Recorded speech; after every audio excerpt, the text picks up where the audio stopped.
ગુજરાતમાં ચાંદીપુરા વાયરસે હાહાકાર મચાવ્યો છે। આ વાયરસનું સંક્રમણ વધવાને કારણે દેશની હેલ્થ એજન્સીઓ પણ એલર્ટ બની ગઈ છે। ત્યારે રાજ્ય સરકાર દ્વારા ચાંદીપુરા વાયરસના જાહેર કરાયેલા આંકડા મુજબ ગુજરાતમાં અત્યાર સુધીમાં 14 થી વધુ બાળકોના મોત થયા છે। હવે શહેરોમાં પણ આ વાયરસની અસર જોવા મળી છે। ત્યારે આ વાયરસ કેવી રીતે ફેલાય છે અને તે ક્યાંથી આવ્યો છે, તેમજ જે માખીથી આ વાયરસ ફેલાય છે તેની ઉત્પત્તિ કેવી રીતે થાય છે અને તેનાથી આપણા બાળકોને બચાવવા માટે આપણે શું કરવું જોઈએ, આ તમામ બાબતોની આપણે આજે આ વિડીયોમાં વાત કરીશું। તે પહેલાં જો તમે અમારી ચેનલ પર નવા છો તો અમારી ચેનલને અત્યારે જ સબસ્ક્રાઇબ કરી દેજો, જેથી અમારા આવા જ વિડીયો તમારા સુધી પહોંચી શકે। આવો જોઈએ માસૂમોને ભરખી જનાર આ વાયરસ ચાંદીપુરા શું છે આ ખાસ રિપોર્ટમાં।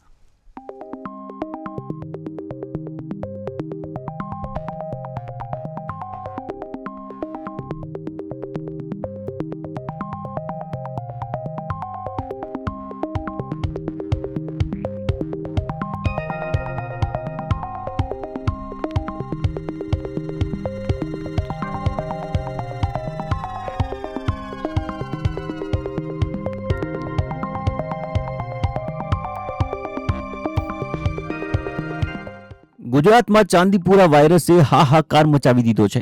રાજ્યમાં અત્યાર સુધીમાં 14 બાળકોના મોત થયા છે।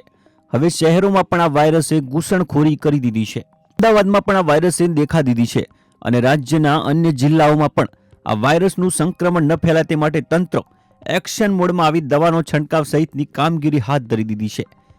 ત્યારે વાત છે અહીં આ વાયરસના લક્ષણોની, તો આ પ્રકારના લક્ષણો જો તમારા બાળકમાં જણાય તો સહેજ પણ સમય બગાડ્યા વગર તરત જ સરકારી હોસ્પિટલ ખાતે સારવાર લેવી ખૂબ જ જરૂરી જણાઈ રહી છે। ચાંદીપુરા વાયરસના લક્ષણો: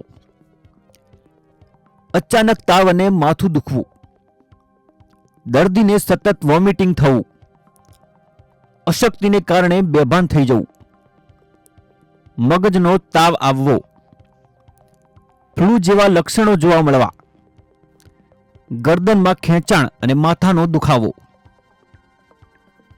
આ વાયરસ ફેલાવા પાછળ મુખ્ય જવાબદાર સેન્ડ ફ્લાય છે, જે કરડવાથી બાળકોમાં ચાંદીપુરાનો વાયરસ ફેલાય છે।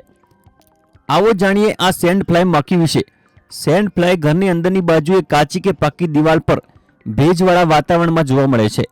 સેન્ડ ફ્લાય તેની ઉત્પત્તિ માટે ઈંડા મૂકે છે, તેમાંથી મચ્છરની જેમ ઈયળ, કોસેટો અને તેમાંથી પુખ્ત માખી બને છે। આ સેન્ડ ફ્લાયને નરી આંખે જોઈ શકાય તેવી સામાન્ય માખી કરતાં 4 ગણી નાની હોય છે। સેન્ડ ફ્લાય ઘરની અંદરની બાજુએ તેમજ બહારની કે પાકી કે કાચી દિવાલ પરની તિરાડો તેમજ ભેજવાળા વાતાવરણમાં ઈંડા મૂકે છે। ગ્રામ્ય વિસ્તારોના ઘરોમાં, ખાસ કરીને ગાર લીપણવાળા ઘરોમાં, દિવાલની તિરાડો તેમજ દિવાલમાં રહેલા નાના છિદ્રોમાં રહે છે। સેન્ડ ફ્લાય ચાંદીપુરા અને કાલા આઝાર જેવા રોગોના ફેલાવા માટે જવાબદાર છે। આ એક પ્રકારના વાયરસને કારણે ચાંદીપુરા વાયરસ, તાવ તેમજ કાલા આઝાર રોગ થાય છે, જેના ફેલાવા માટે સેન્ડ ફ્લાય જવાબદાર છે। આ રોગ સામાન્ય રીતે 7 થી 14 વર્ષના બાળકોમાં રોગ પ્રતિકારક શક્તિ ઓછી હોવાના કારણે જોવા મળે છે। જીએફએક્સ વાયરસથી બચવાના ઉપાયો: ઘરની દિવાલોમાં અંદર બહારના ભાગમાં તિરાડો પૂરી દેવી, દિવાલોના છિદ્રો તેમજ તિરાડોને પૂરી દેવી, ઘરની અંદરના ભાગે હવા ઉજાસ રહે તેવી વ્યવસ્થા કરવી, 0 થી 14 વર્ષ સુધીના બાળકોને મચ્છરદાનીમાં સુવડાવવા, બાળકોને ખુલ્લા શરીરે ઘરની બહાર ધૂળમાં રમવા દેવા નહીં, ચાંદીપુરાના લક્ષણો દેખાય તો તરત જ ડોક્ટર પાસે જવું, બાળકોને તાત્કાલિક સારવાર માટે દાખલ કરવા। આ વાયરસથી ગભરાવાની જરૂર નથી, પરંતુ સાવચેતી આપણે અવશ્ય રાખીએ। ચાંદીપુરા વાયરસ એ નવો વાયરસ નથી। 1965માં સૌ પ્રથમ મહારાષ્ટ્રમાં નોંધાયો હતો અને ગુજરાતમાં પણ દર વર્ષે આ વાયરસના કેસ નોંધાતા 4 જિલ્લાઓમાં કુલ 9 કેસ નોંધાયા છે। અન્ય રાજ્યના લોકો પણ અહીંયા વસે છે તેવા 3 કેસ નોંધ્યા છે। હાલમાં 7 દર્દીઓ સારવાર હેઠળ છે। હાલમાં રાજ્યમાં આ રોગના કારણે મૃત્યુ થયા કે કેમ એ કહેવું જરા વહેલું કહેવાશે, પરંતુ પીડિયાટ્રિશિયનો માની રહ્યા છે કે આ લક્ષણો પ્રમાણે આ રોગ હોઈ શકે। ગુજરાતમાં વાયરસે હાહાકાર મચાવ્યો છે। અત્યાર સુધીમાં 14 બાળકોના મોતના પણ આંકડા સામે આવ્યા છે। ગુજરાતમાં ક્યાં કેટલા બાળકોના મોત થયા તેની વાત કરીએ તો સાબરકાંઠામાં ચાંદીપુરા વાયરસથી 4 બાળકના મોત, અરવલ્લીના 2, સાબરકાંઠાના 1 બાળકનું મોત, રાજસ્થાનના એક બાળકનું પણ ચાંદીપુરા વાયરસથી મોત. ચાંદીપુરા વાયરસથી બાળકોના મોતથી હડકંપ. ચાંદીપુરા વાયરસથી મોત બાદ તંત્ર એક્શનમાં. અસરગ્રસ્ત દર્દીઓના ઘરે સર્વેલન્સની કામગીરી. સાબરકાંઠા અરવલ્લી જિલ્લામાં સર્વે શરૂ કરાયો. હિંમતનગર સિવિલમાં 6 પૈકી 4 દર્દીના મોત. આ વાયરસે હાલ હાહાકાર મચાવી દીધો છે. ત્યારે આ વાયરસ શું છે તેના વિશે વાત કરવામાં આવે તો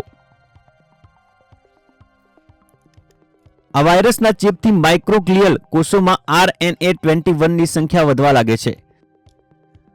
તેનાથી સાયટોકાઇન્સની પ્રવૃત્તિમાં વધારો થાય છે, જેના કારણે મગજમાં સોજો આવે છે. તાવ, ઉલટી, ખેંચ અને ઘણી માનસિક બીમારીઓ થાય છે. દર્દીઓમાં એન્સેફાલિટિસના લક્ષણો પણ દેખાવા લાગે છે, જેનાથી દર્દી કોમામાં પણ જઈ શકે છે. મોટા ભાગે નાના બાળકોમાં વધુ દેખાય છે આ વાયરસ. આજ સુધી આ રોગોના સ્ત્રોત અને કારણો જાણી શકાયા નથી. સૌ પ્રથમ આ વાયરસ ક્યાં જોવા મળ્યો અને કેટલા વર્ષના બાળકોમાં ખાસ કરીને આ વાયરસ જોવા મળે છે તેની વાત કરીએ તો ક્યાંથી આવ્યો આ વાયરસ?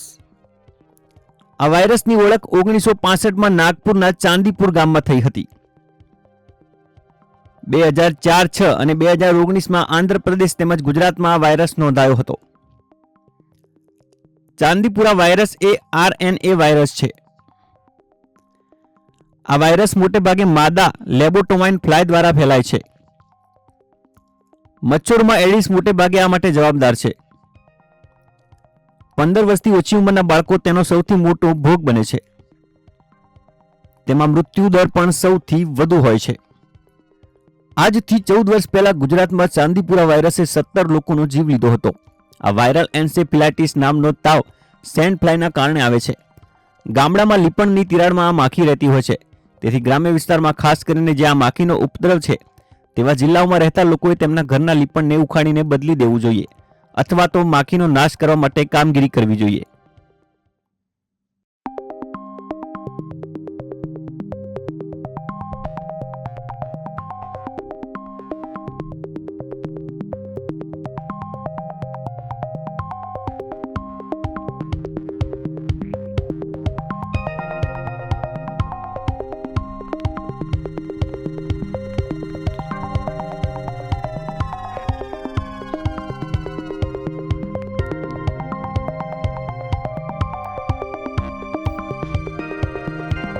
તો અત્યારે આ વિડીયોમાં બસ આટલું જ.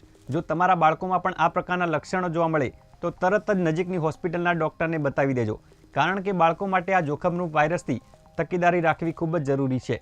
ત્યાં સુધી અમને રજા આપશો અને જોતા રહો અમારી YouTube ચેનલ. નમસ્કાર.